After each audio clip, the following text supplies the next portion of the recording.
Hey everyone, this is a tutorial for the 190 Helix cut. It's a great cut, looks pretty, and it's very helpful for most card tricks. So here we have ordered deck, just so you can see that it does in fact keep the order. I'll just show you how it looks full speed first. I don't do it necessarily the prettiest or the best, but once you have it practiced enough so you can do it pretty fast, it plays very well. It's pretty impressive for spectators. Just gets them pretty much thoroughly confused. They can't keep up with it, so that they just think you're shuffling the cards in a skillful manner. So first I'll give you a step-by-step on how to do this, and basically it's pretty simple. Each step you just gotta practice over and over, and once you memorize the basic steps, just practice. Like I said, it takes a lot of practice. It took me a while, but the first part, swing cut a small packet off the top, grab that with your left hand between your first finger and your thumb, and take it off. Now the next part is the most awkward part of the cut. You have to put your fourth finger underneath this packet while wrapping the rest of your fingers over the top. Now that took me a while to do quickly, so you could just practice this first cut over and over and over until you have it pretty fast. So yeah, like I said, that part will probably take you the most practice. This is just such an awkward way to move your fingers.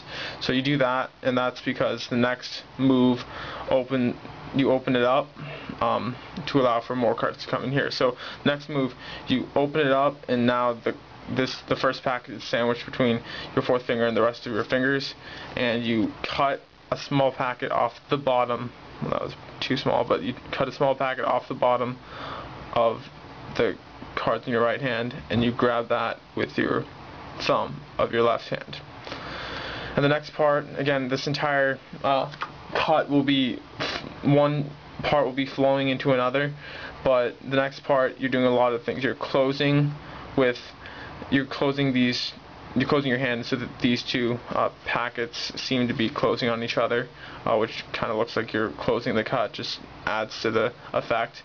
And then you're splitting the remaining cards in your right hand with your two fingers on your right hand, and at the same time you're closing, you're splitting, you're bringing the two hands together so that you can grab this packet, which is the first cut, with the one that's held by your fourth finger.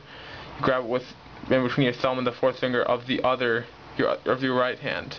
So now you have a sort of three-tiered different packets in your right hand. So while you're doing that, after that you grab it, but you don't move it away. That leads right into the movement of the next part of the cut. So you're in this position, that leads right into, you take your thumb of your left hand and you just pivot it along with moving your right hand. You take the middle packet and swing that onto the pack in your left hand. Now that takes you down. You follow that movement back up, taking the top pack in a reverse motion.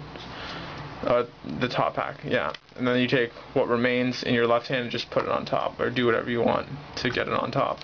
And so that you'll see that the pack is in complete order still. Like I said, the first part of the cut is the most awkward, so it looks like that once you have it down, but just practice this over and over, just getting your fingers in like that. It might not take you that long, but after that the cut is pretty simple. Just got to practice doing it fast. The main thing that you want to watch out for, if you want to keep, that I've seen problems with other YouTube videos, they're great, but if you want to keep the deck in complete order, for a trick that requires a complete setup of the deck, you have to be careful on the second cut. So you take the first cut, the one with the fourth finger, the second cut, be sure to take a small packet off the bottom, not off the top, because if you take it off the top, I'll show you, it messes up some of the order in the middle. So you should take it off the bottom normally, but I'll show you what happens if you take it off the top. You take it off the top, I'm not even used to doing this, so this is really messy.